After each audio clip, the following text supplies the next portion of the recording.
All right, while I was off camera, I went ahead and prepared my box beam for mounting to masonry. And in order to do that, I need to make a choice about what is the best fastener to use to make this connection between the back of my box beam and the masonry that it's going to be attaching into. So there are lots of options when it comes to mounting in concrete and masonry, and we're going to talk a little bit about the pros and cons of one style over another and why I made the choices to use the particular masonry fastener that I've chosen. So let's take a little bit of a step back and talk about the general concept of mounting in masonry or concrete.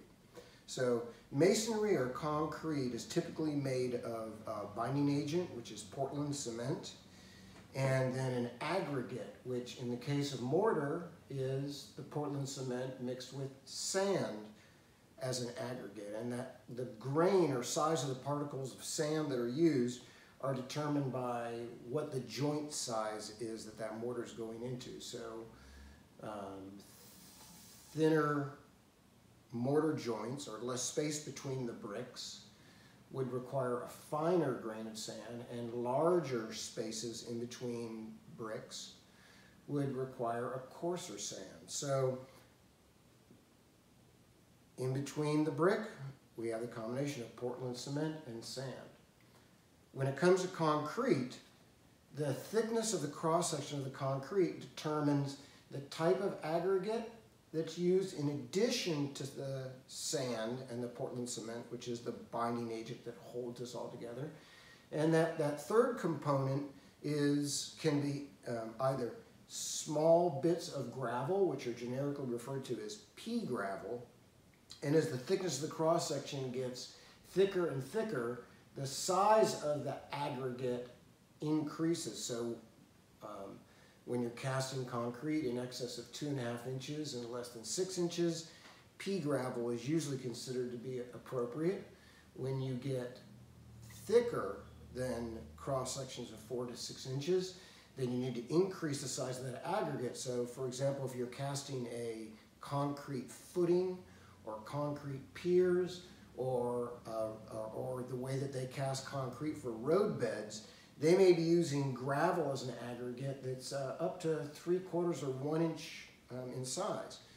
They're also using other materials to reinforce that concrete, like anything from reinforcement bar, which is wired in place and the concrete is cast around it, or in some cases it is a metal grid that's almost like a frame that is made out of welded rod that's dropped into the area where you're casting the concrete and you pour it around it. So it's important to understand that there may be metal present in cast concrete.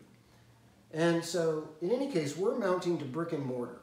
So ideally, I will get my anchors to locate themselves in the mortar joint rather than in the brick, because if mortar joint is compromised, it can be refilled. If a brick is compromised, it's a big job to replace that brick if it cracks because you're drilling too close to the edge of it or something like that. And I think that it's also important to understand the process by which we're drilling the holes and the tools we're using to drill the holes in cementitious materials or in masonry like concrete. And so let's take a look at the bit that we have here that is a classic or traditional masonry bit. So it has the flute that we see on a standard twist bit, but on the end of that bit there's a piece of material that's harder than the high-speed steel drill bit, which is a piece of carbide which is brazed or affixed through a welding process to the end of the bit itself. And this piece of carbide has impact resistance and wear resistance, which is what we need when we're going through masonry, especially going through concrete, because as the bit drills through that combination of the Portland cement and the sand, it can clear that material away. But when it comes in contact with that pea gravel or that aggregate, it is often too hard or vitreous for that bit to be able to penetrate it. So a hammer drill has a function that is rotating the bit and a percussive action that advances the bit through a camming action, bam, bam, bam, bam, bam, as it's drilling, and that's able to break up that aggregate and clear it out of the way. It's also important to understand that unlike when we drill into metal, where we might start with a smaller bit and increase the diameter of that bit, typically when we're using a masonry bit, we're going directly to the size of masonry bit that is appropriate for that anchor that we're using. Now, the different types of options that I had for going into concrete or masonry include things like this sleeve anchor, which is defined by its outside diameter and its length. And sleeve anchors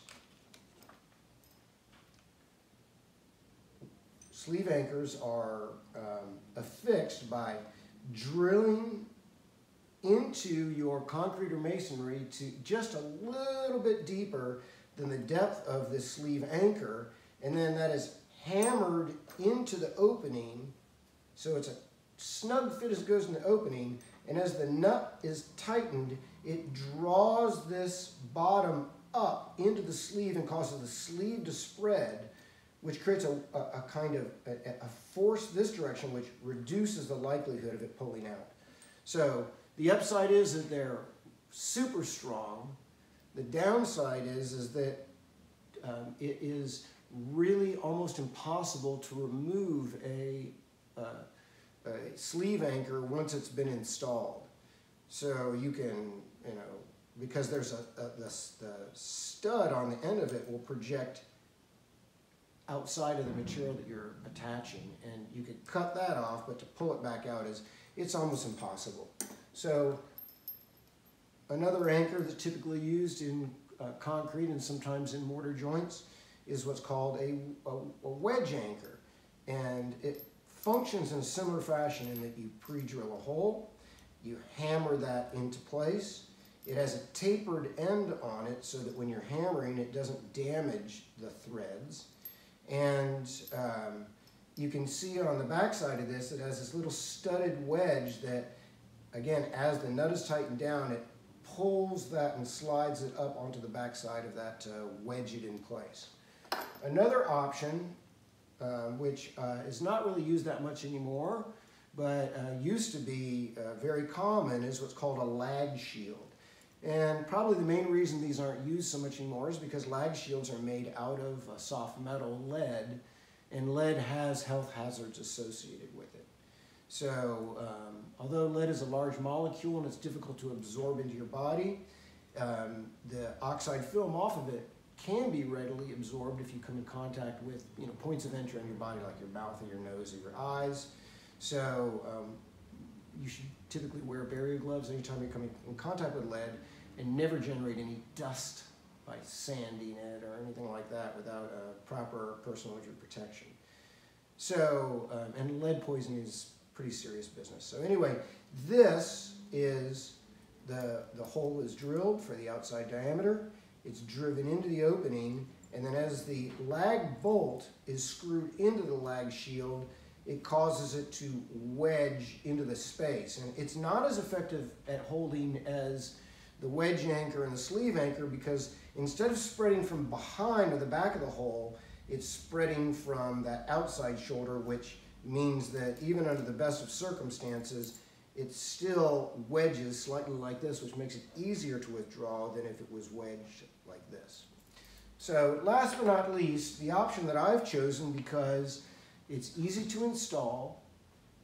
Most of my load is shear loads. The stresses are almost all lateral because this will be mounted vertically.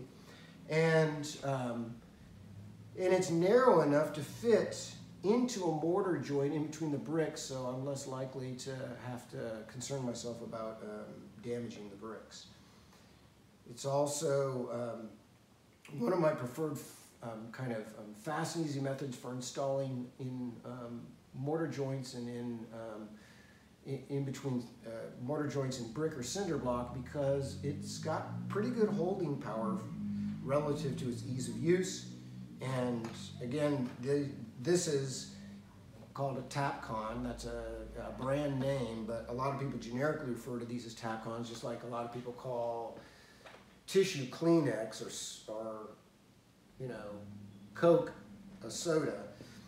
Tapcons do have a kit that they make that I'm not sure if I talked about this during our last module, but it comes along with this sleeve that can accommodate both the driver that's used for driving that masonry anchor in, and it comes with that sleeved bit that's sized for the two most common sizes of Tapcons that are used. So I'm going to go with the Tapcons. So in order to prepare my material for the Tapcons, because again, remember, I'm anchoring in through the bottom of this into masonry, and you can see I've got pretty good purchase of the threads, or will have pretty good purchase of threads into that masonry, but I wanted to have a little more grab, so I drilled a pocket inside the box, a pocket that would allow me to drop that screw down a little bit lower, and a through hole so that it easily slides in and out but is not sloppy. So when I mount this on the wall, I will drill right through these holes with my masonry bit and use those pre-drilled holes as a guide for the masonry bit to secure this in place.